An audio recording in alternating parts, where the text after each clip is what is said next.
हरे कृष्ण। श्रीमद् भागवतम नवम स्कंद 9वां और 10वां अध्याय।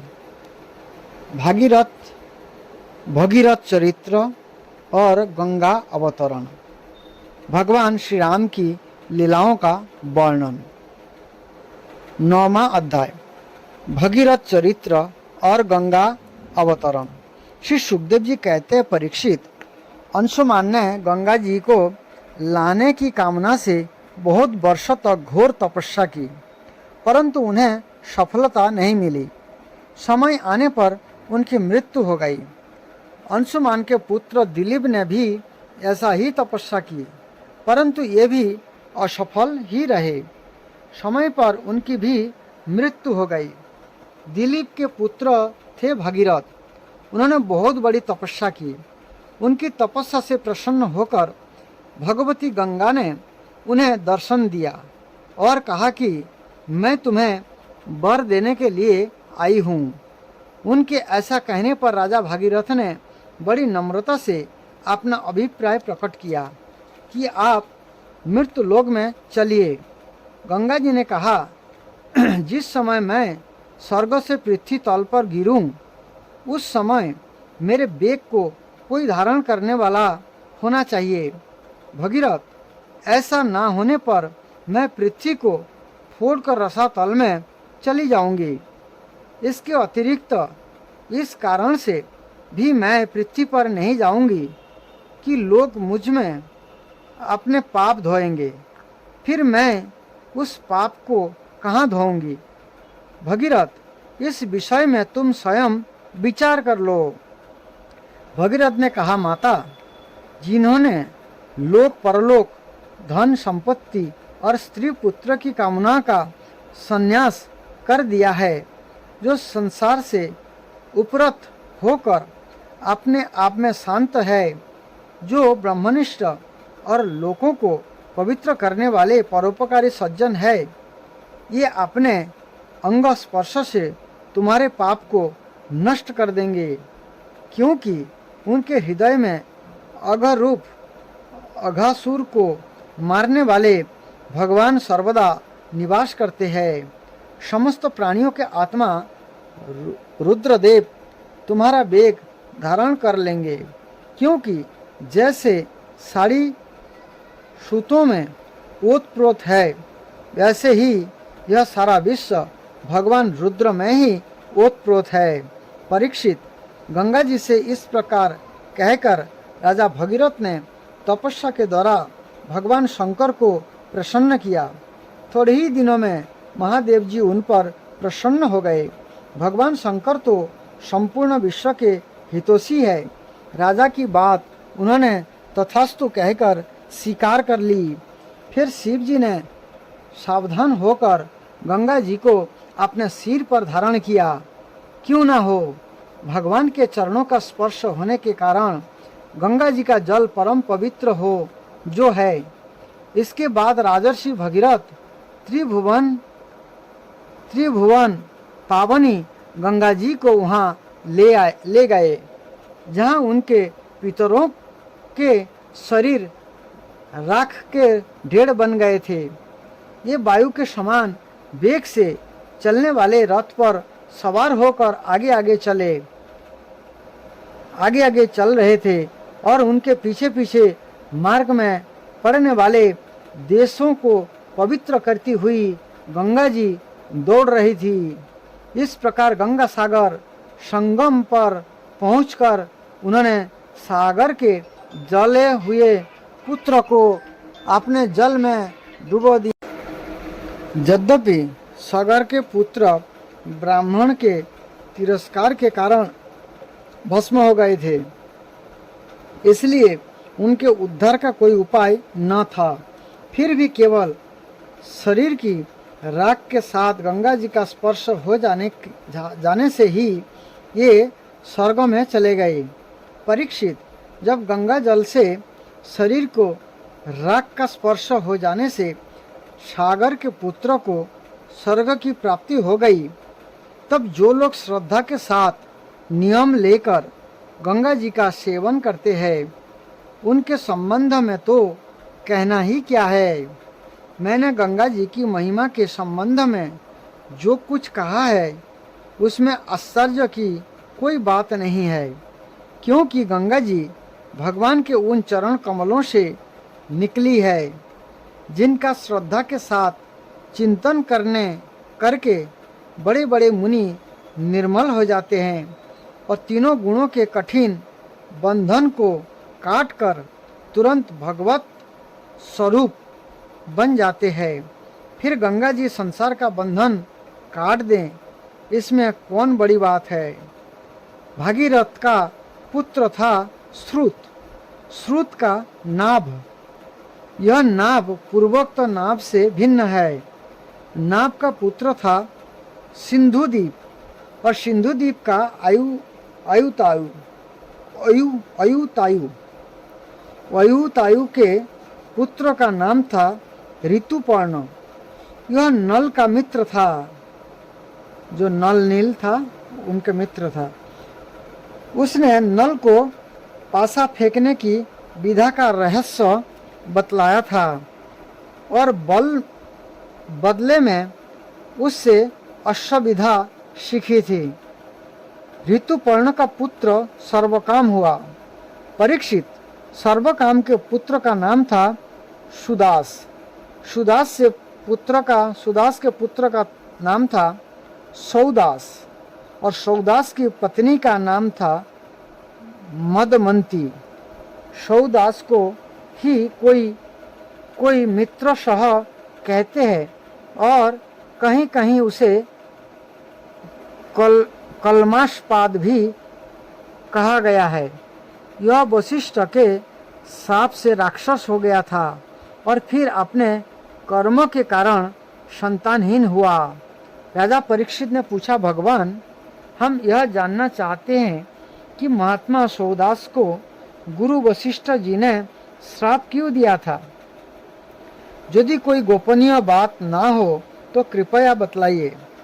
श्री सुखदेव जी ने कहा, परीक्षित, एक बार राजा सौदास शिकार खेलने गए हुए थे। वहाँ उन्होंने किसी राक्षस को मार डाला और उसके भाई को छोड़ दिया। उसने राजा के इस काम को अन्याय समझा और उनसे भाई की मृत्यु का बदला लेने के लिए यह रसोइयों का रूप धारण करके उनके घर गया।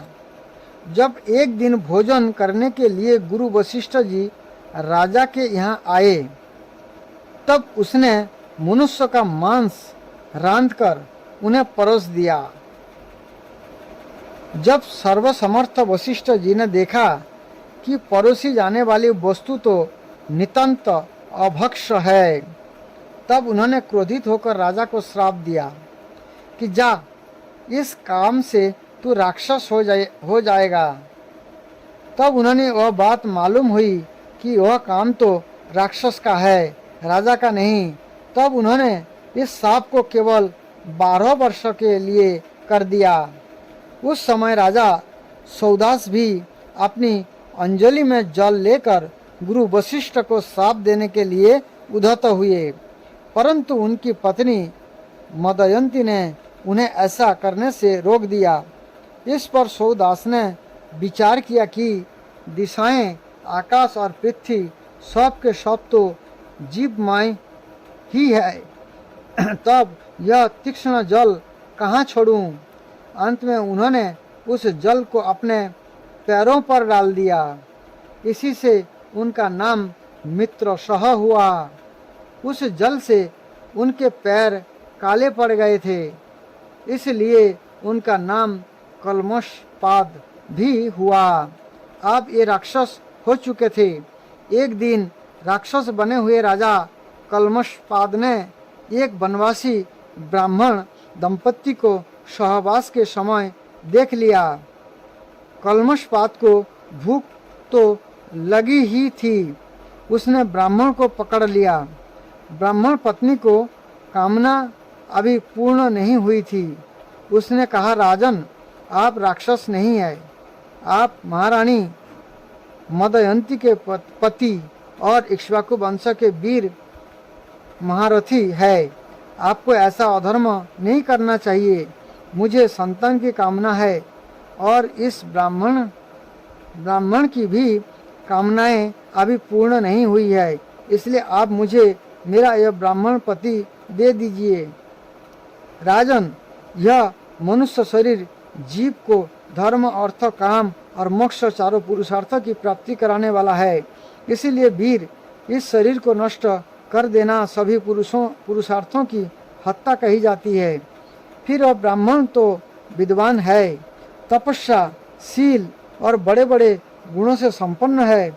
वह उन पुरुषोत्तम पर ब्रह्म की समस्त प्राणियों के आत्मा के रूप में आराधना करना चाहता है, जो समस्त पदार्थों में विद्यमान रहते हुए भी उनके पृथक पृथक गुणों से छिपे हुए है। राजन, आप शक्तिशाली है, आप धर्मों का मर्म भली भांति जानते हैं। जैसे पिता के हाथों पुत्र की मृत्यु उचित नहीं, ऐसे ही आप जैसे श्रेष्ठ राजर्षि के हाथों मेरे श्रेष्ठ ब्रह्मर्षि पति का वध किसी प्रकार उचित नहीं है। आपका साधु समाज में बड़ा सम्मान है। भला आप मेरे परोपकारी, निरपराध, क्षत्रिय एवं ब्रह्मवादी पति का वध कैसे ठीक समझ रहे हैं? ये तो गौ के समान निरीह है। फिर भी यदि आप इन्हें खा ही डालना चाहते हैं तो पहले मुझे खा डालिए, क्योंकि अपने पति के बिना मैं मुर्दे के समान हो जाऊंगी और एक क्षण भी जीवित ना रह सकूंगी। ब्राह्मण पत्नी बड़ी ही करुणापूर्ण वाणी में इस प्रकार कहकर अनाथ की भांति रोने लगी, परंतु सौदास ने साप से मोहित होने के कारण उसकी प्रार्थना पर कुछ भी ध्यान ना दिया और वह उस ब्राह्मण को वैसे ही खा गया जैसे बाघ किसी पशु को खा जाए। जब ब्राह्मणी ने देखा कि राक्षस ने मेरे गर्भधान के लिए उद्धत पति को खा लिया, तब उसे बड़ा शोक हुआ। सोती ब्राह्मणी ने क्रोध करके राजा को श्राप दे दिया, रे पापी, मैं अभी काम से पीड़ित हो रही थी, ऐसी अवस्था में तूने मेरे पति को खा डाला है। इसलिए मूर्ख, जब तू स्त्री के सहवास करना चाहेगा तभी तेरी मृत्यु हो जाएगी। यह बात मैं तुझे सुझाए देती हूँ। इस प्रकार मित्र सह को शाप देकर ब्राह्मणी अपने पति की अस्थियों के धधकती हुई चिता में डालकर स्वयं भी सती हो गई और उसने वही गति प्राप्त की जो उसके पतिदेव को मिली थी, क्योंकि ना हो वह अपने पति को छोड़कर और किसी लोक में जाना भी तो नहीं चाहती थी। 12 वर्ष बीतने पर राजा सौदास साप से मुक्त हो गया। जब वे सहवास के लिए अपनी पत्नी के पास गए तब उसने इन्हें रोक दिया, क्योंकि उसे उस ब्राह्मणी के साप का पता था। इसके बाद उन्होंने स्त्री सुख का बिल्कुल परित्याग ही कर दिया। इस प्रकार अपने कर्मों के फल स्वरूप ये संतानहीन हो गए। तब वशिष्ठ जी ने उनके कहने से मदयंती को गर्भधान कराया। मदयंती 7 वर्ष तक गर्भधारण किए रही, परंतु बच्चा पैदा नहीं हुआ। तब वशिष्ठ जी ने पत्थर से इसके पेट पर आघात किया। इससे जो बालक हुआ वो अशम अर्थात पत्थर की चोट से पैदा होने के कारण अशमक कहलाया। आकाश से मुलक का जन्म हुआ। जब परशुराम जी पृथ्वी को क्षत्रियहीन कर रहे थे तब स्त्रियों ने उसे छिपा कर रख दिया था। इसी से उसका एक नाम नारी कवच भी हुआ। उसे मालूम मुलक इसलिए कहते हैं कि वह पृथ्वी के क्षत्रिय विहीन हो जाने पर उस वंश का मूल प्रवर्तक बना। मुलक के पुत्र हुए दशरथ के एडविड और एडविड के राजा विश्वसह के पुत्र ही चक्रवर्ती सम्राट खटवांग हुए। युद्ध में उन्हें कोई जीत नहीं सकता था। उन्होंने देवताओं की प्रार्थना से दैत्य का वध किया था। अब उन्हें देवताओं से यह मालूम हुआ कि आप मेरी आयु केवल 2 ही घड़ी बाकी है। तब वो अपनी राजधानी लौट आए और अंत में और अपने मन को उन्होंने भगवान में लगा दिया। ये मन ही मन सोचने लगा कि मेरे कुल के नष्ट इष्ट देवता है ब्राह्मण, उसने उनसे बढ़कर मेरा प्रेम और प्राणों पर भी नहीं है। पत्नी, पुत्र, लक्ष्मी, राज्य और पृथ्वी भी मुझे उतने प्यारे नहीं लगते। मेरा मन बचपन में भी कभी अधर्म की ओर नहीं गया। मैंने पवित्र कीर्ति भगवान के अतिरिक्त और कोई भी वस्तु नहीं देखी। तीनों लोकों के स्वामी देवताओं ने मुझे मुंह मांगा वर देने को कहा, परंतु मैंने उन भोगों की लालसा बिल्कुल नहीं की है, क्योंकि समस्त प्राणियों के जीवनदाता श्री हरि की भावना में ही मैं मग्न हो रहा था।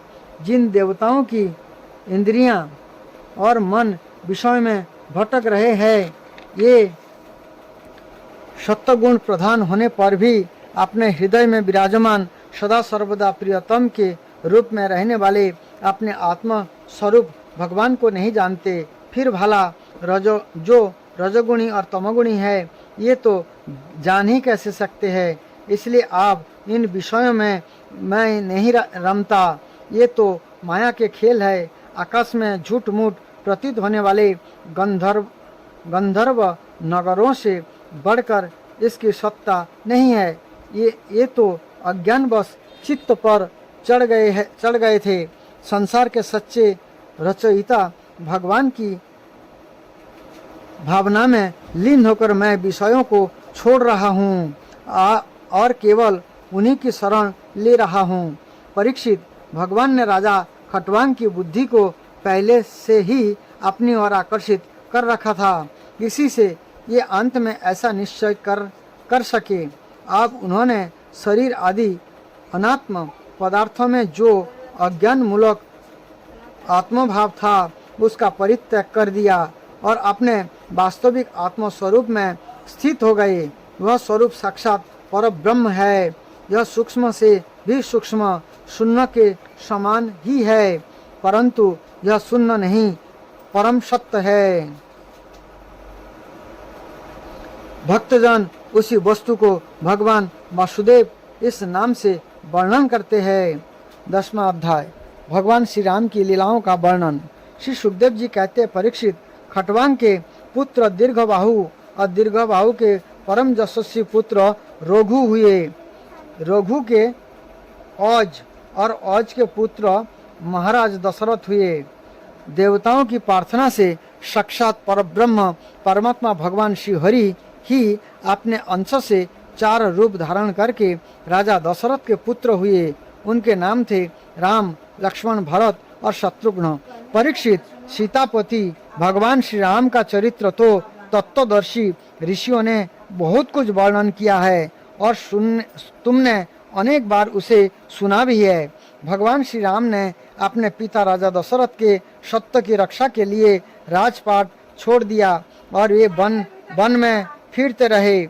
उनके चरण कमल इतने सुकुमार थे कि परम सुकुमारी श्री जानकी जी के और कमलों का स्पर्श भी उनसे सहन नहीं होता था। ये ही चरण जब वन में चलते थक जाते, तब हनुमान और लक्ष्मण उन्हें दबा दबा कर उनकी थकावट मिटाते।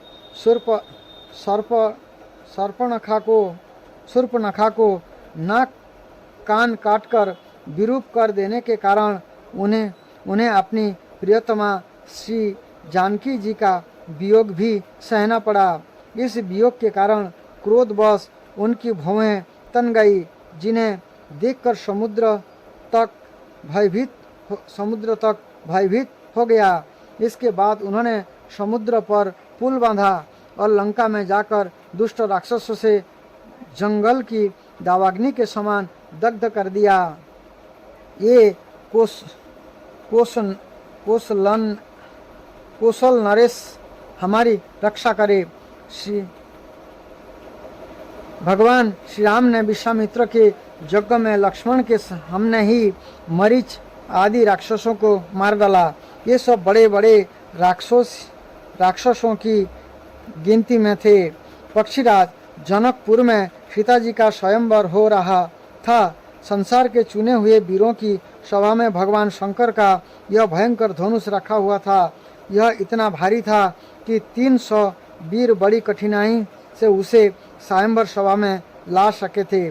भगवान श्री राम ने उस धनुष को बातों ही बात में उठाकर उस पर डोरी चढ़ा दी और खींचकर बीचों बीच से उसके 2 टुकड़े कर दिए।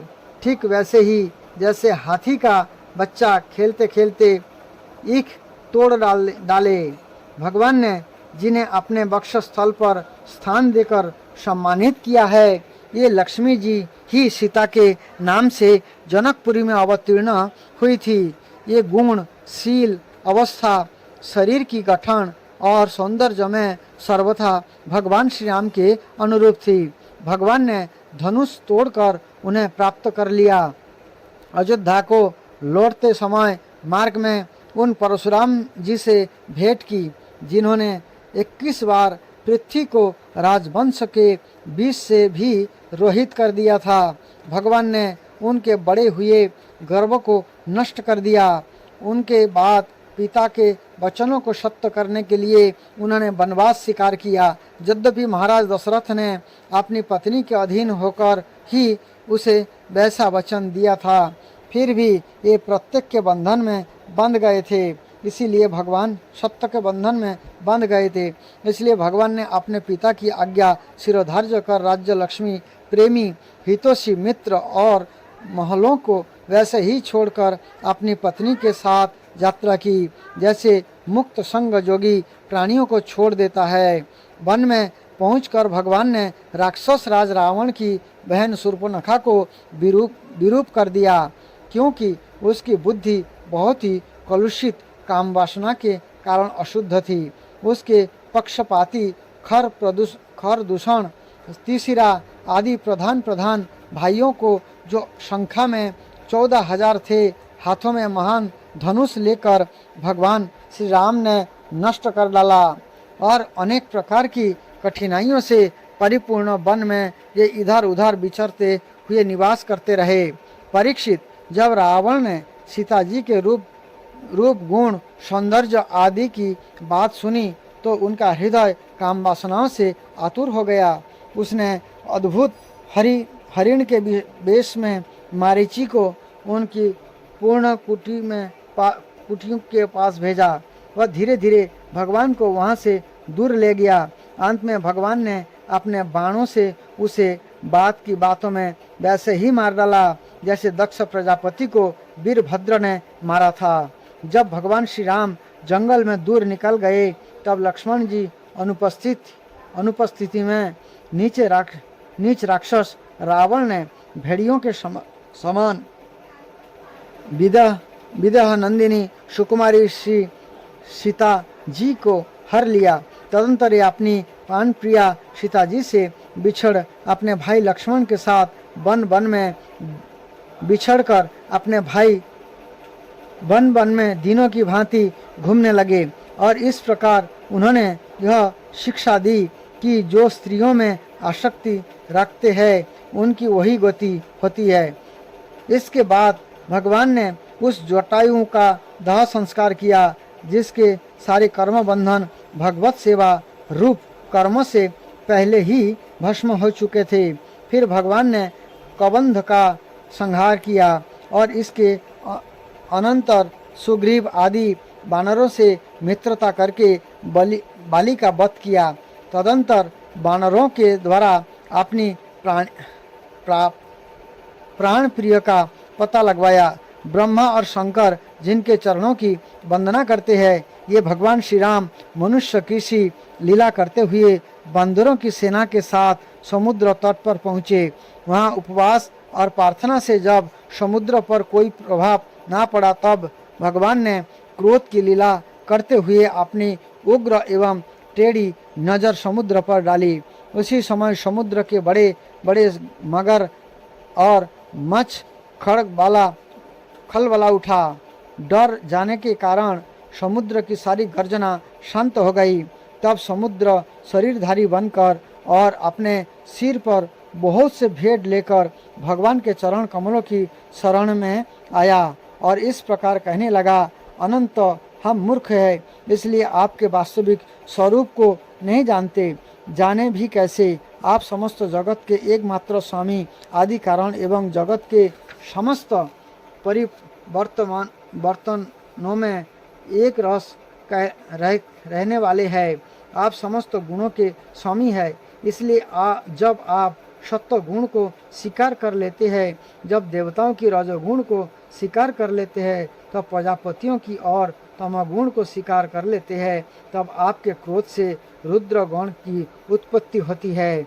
वीर शिरोमणि, आप अपनी इच्छा के अनुसार मुझे पार कर जाइए और त्रिलोक को रुलाने वाले विश्रावा के कुपुत रावण को मारकर अपनी पत्नी को फिर से प्राप्त कीजिए। परंतु आपसे मेरी एक प्रार्थना है, आप जहाँ मुझ पर एक पुल बांध दीजिए, इससे आपके जस का विस्तार होगा और आगे चलकर जब बड़े बड़े नरपति दिग्विजय करते हुए यहाँ आएंगे, तब ये आपके जस का गान करेंगे। भगवान श्री राम जी ने अनेक अनेक पर्वतों के शिखर से समुद्र पर पुल बांधा। जब बड़े बड़े बंदर अपने हाथों से पर्वत उठा कर लाते थे, तब उनके वृक्ष और बड़ी बड़ी चट्टानें थर थर कांपने लगती थी। इसके बाद विभीषण की सलाह से भगवान ने सुग्रीव, नील, हनुमान आदि प्रमुख वीरों और बानर सेना के साथ लंका में प्रवेश किया। ये तो श्री हनुमान जी के द्वारा पहले ही जलाई जा चुकी थी। उस समय बानर राज की सेना में लंका के सैर करने और खेलने के स्थान, अन्न के गोदाम, खजाने, दरवाजे, फाटक, सभा भवन, छज्जे और पक्षियों के रहने के स्थानों तक की घेर लिया। उन्होंने वहाँ की बेदी, ध्वजाएं, सोने के कलश और चौराहे तोड़ फोड़ डाले। उस समय लंका ऐसी मालूम पड़ रही थी जैसे झुंड के झुंड हाथियों ने किसी नदी को मथ डाला हो। यह देखकर राक्षस राज रावण ने निकुंभ, कुंभ, धूम्राक्ष, दुर्मुख, सुरांतक, नरांतक, प्रहस्त, अतिकय, विकम्पन आदि अपने सब अनुचरों, पुत्र मेघनाथ और अंत में भाई कुंभकर्ण को भी युद्ध करने के लिए भेजा। राक्षसों की यह विशाल सेना तलवार, त्रिशूल, धनुष, पास, रिष्टि, शक्ति, बाण, भाले, खड्ग आदि शस्त्र अस्त्र से सुरक्षित और अत्यंत दुर्गम थी। भगवान श्री राम ने सुग्रीव, लक्ष्मण, हनुमान, गंधमादन, नील, अंगद, जाम्बवान और पनस आदि वीरों को अपने साथ लेकर राक्षसों की सेना का सामना किया। रघुवंश शिरोमणि, भगवान श्री राम के अंगद आदि सब सेनापति राक्षसों की चतुरंगणी सेना हाथी, रथ, घोड़ासवार और पैदलों के साथ द्वंद्व युद्ध की रीति से भिड़ गए और राक्षसों को वृक्ष, पर्वत, शिखर, गदा और बाणों से मारने लगे। उनका मारा जाना तो स्वाभाविक ही था, क्योंकि वे उसी रावण के अनुचर थे जिसका मंगल श्री सीता जी को स्पर्श करने के कारण पहले ही नष्ट हो चुका था। जब राक्षस राज रावण ने देखा कि मेरी सेना का तो नाश हुआ जा रहा है, तब वह क्रोध में भरकर पुष्पक विमान पर आरूढ़ हो भगवान श्री राम के सामने आया। उस समय इंद्र का सारथी मतली बड़ा ही तेजी से दिव्य रथ लेकर आया और उस पर भगवान श्री राम जी विराजमान हुए। रावण अपने तीखे बाणों से उन पर प्रहार करने लगा। भगवान श्री राम जी ने रावण से कहा, नीच राक्षस, तुम कुत्ते की तरह हमारी अनुपस्थिति में हमारी प्रियतमा पत्नी को हर लाए।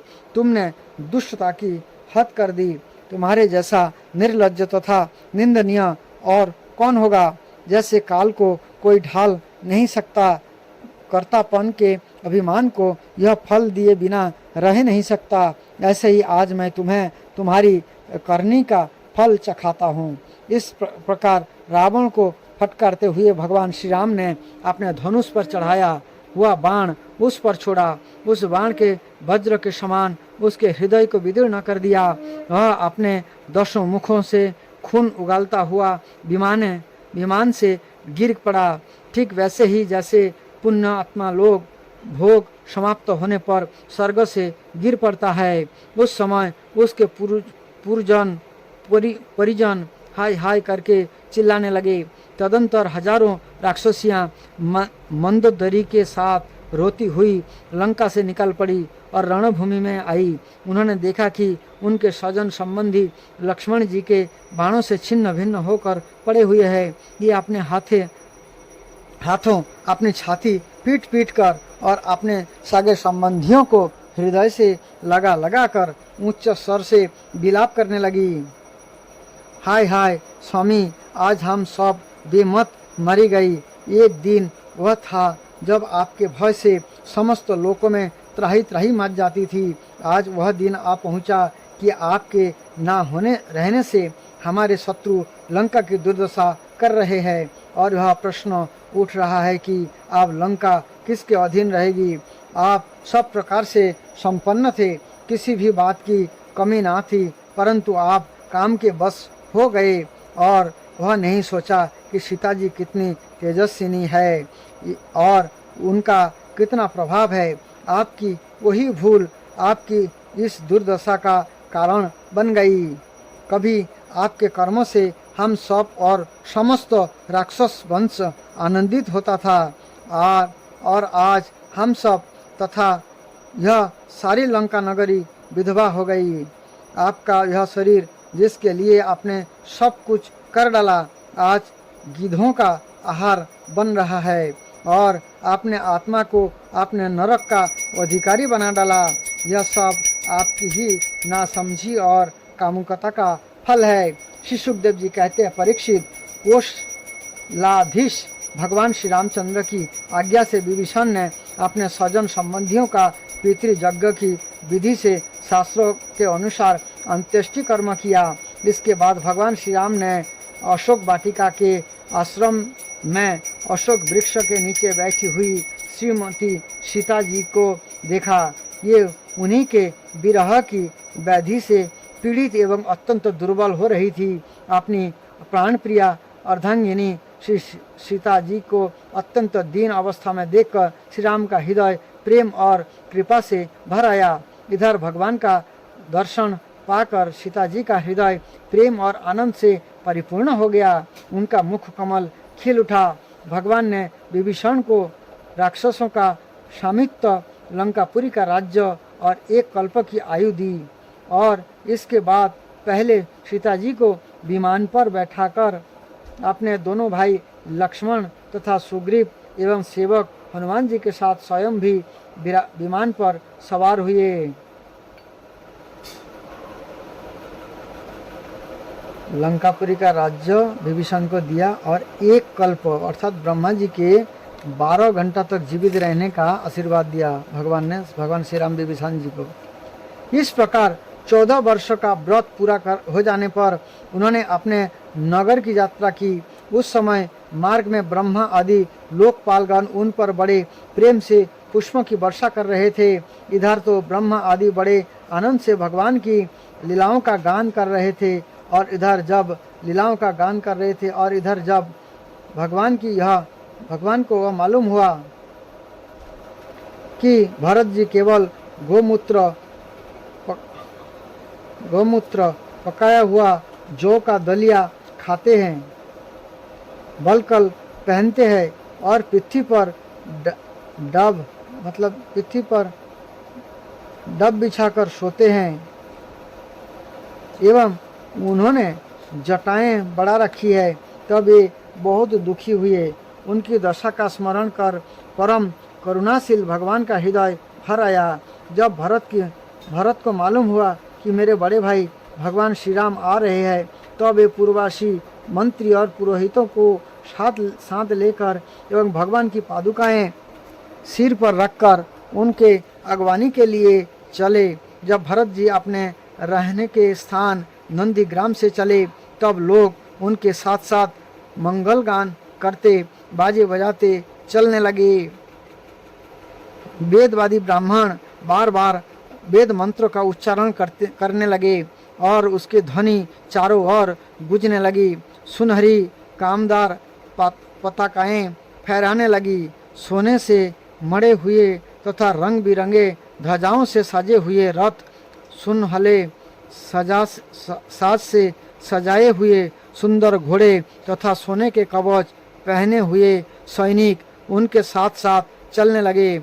शेख साहूकार, श्रेष्ठ बरंगनाएं, पैदल चलने वाले सेवक और महाराजाओं के योग्य छोटी बड़ी सभी वस्तुएं उनके साथ चल रही थी। भगवान को देखते ही प्रेम के उद्रेक से भरत जी का हृदय गदगद हो गया। नेत्र में आंसू उछलक आए। ये भगवान के चरणों पर गिर पड़े। उन्होंने प्रभु के सामने उनकी पादुकाएं रख दी और हाथ जोड़कर खड़े हो गए। नेत्र से आंसू की धारा बहती जा रही थी। भगवान ने अपने दोनों हाथों से पकड़कर बहुत देर तक भरत जी को हृदय से लगाए रखा। भगवान के नेत्र जल से भरत जी का स्नान हो गया। इसके बाद सती जी और लक्ष्मण जी के साथ भगवान श्री राम जी ने ब्राह्मण और पूजनीय गुरुजनों को नमस्कार किया तथा सारी प्रजा ने बड़े प्रेम से सिर झुकाकर भगवान के चरणों में प्रणाम किया। उस समय उत्तर कौशल देश की रहने वाली समस्त प्रजा अपने स्वामी भगवान को बहुत दिनों के बाद आए देख उनके दुपट्टे हिला हिलाकर पुष्पों की वर्षा करते हुए आनंद से नचने लगे। भरत जी ने भगवान की पादुकाएं ली। विभीषण ने श्रेष्ठ चांबर, सुग्रीव ने पंखा और हनुमान जी ने श्वेत छत्र ग्रहण किया। परीक्षित, शत्रुघ्न जी ने धनुष और तरकस, सीता जी ने तीर्थों के जल से भरा कमंडलू, अंगत ने सोने का खड्ग और जम्बूबान ने ढाल ले ली। इन लोगों के हाथ भगवान पुष्पक विमान पर विराजमान हो गए। चारों तरफ यथास्थान स्त्रियां बैठ गई। बंदीजन स्तुति करने लगे। उस समय पुष्पक विमान पर भगवान श्री राम ऐसी शोभा हुई मानो ग्रहों के साथ चंद्रमा उदय हो रहे हो। इस प्रकार भगवान ने भाइयों का अभिनंदन स्वीकार करके उनके साथ अयोध्यापुरी में प्रवेश किया। उस समय यह पुरी आनंद उत्सव से परिपूर्ण हो रही थी। राजमहल में प्रवेश करके उन्होंने अपनी माता कौशल्या, अन्य माता गुरुजनों, बराबर के मित्र और छोटों का यथायोग्य सम्मान किया तथा उनके द्वारा किया हुआ सम्मान स्वीकार किया। श्री सीता जी और लक्ष्मण जी ने भी भगवान के साथ साथ सबके प्रति यथायोग्य व्यवहार किया। उस समय जैसे मृतक शरीर में प्राण का संचार हो जाए, ऐसे ही माताएं अपने पुत्र के आगमन से हर्षित हो उठी। उन्होंने अनेकों अपनी गोद में बैठा लिया और अपने आंसुओं से उनका अभिषेक किया, अर्थात रोते रोते उनको भिगो दिया। उस समय उनका सारा शोक मिट गया। इसके बाद वशिष्ठ जी ने दूसरे गुरुजनों के साथ विधि पूर्वक भगवान की जटा उतरवाई और बृहस्पति ने जैसे इंद्र का अभिषेक किया था, ऐसे ही चारों समुद्र के जल आदि से उनका अभिषेक किया। इस प्रकार सिर से स्नान करके भगवान श्री राम ने सुंदर वस्त्र, पुष्पमालाएं और अलंकार धारण किए। सभी भाइयों और श्री जनक जी ने भी सुंदर वस्त्र और अलंकार धारण किए। उसके साथ भगवान श्री राम जी अत्यंत सौभाग्य। भरत जी ने उनके चरणों में गिरकर उन्हें प्रसन्न किया और उनके आग्रह करने पर भगवान श्री राम ने राज सिंहासन स्वीकार किया। इसके बाद ये अपने अपने धर्म में तत्पर तथा वर्णाश्रम के आचारों को निभाने वाली प्रजा का पिता के समान पालन करने लगे। उनकी प्रजा भी उन्हें अपना पिता ही मानती थी। परीक्षित, जब समस्त प्राणियों को सुख देने वाले परम धर्मज्ञ भगवान श्री राम राजा हुए तब था तो त्रेता युग, परंतु मालूम होता था मानो सत्ययुग ही है। परीक्षित, उस समय वन, नदी, पर्वत, वर्ष, द्वीप और समुद्र सबके सब प्रजा के लिए कामधेनु के समान समस्त कामनाओं को पूर्ण करने वाले बन रहे थे। इंद्रियातीत भगवान श्री राम के राज्य करते समय किसी को मानसिक चिंता या शारीरिक रोग नहीं होते थे। बुढ़ापा, दुर्बलता, दुख, शोक, भय और थकावट नाम मात्र के लिए भी नहीं थे। यहाँ तक कि जो मरना नहीं चाहते थे उनकी मृत्यु भी नहीं होती थी। भगवान श्री राम ने एक पत्नी का व्रत धारण कर रखा था। उनके चरित्र अत्यंत पवित्र एवं राजर्षियों के से थे। ये गृहस्थोचित स्वधर्म की शिक्षा देने के लिए स्वयं उस धर्म का आचरण करते थे। सती शिरोमणि सीताजी अपने पति के हृदय का भाव जानती रहती थी। वे प्रेम से, सेवा से, शील से, अत्यंत विनय से तथा अपनी बुद्धि और लज्जा आदि गुणों से अपने पति भगवान श्री राम जी का चित्त चुराती रहती थी। इस प्रकार से ये कथा पूरा होता है। आगे भगवान श्री राम की शेष लीलाओं का वर्णन अगले कथा में हम सुनेंगे। हरे कृष्ण।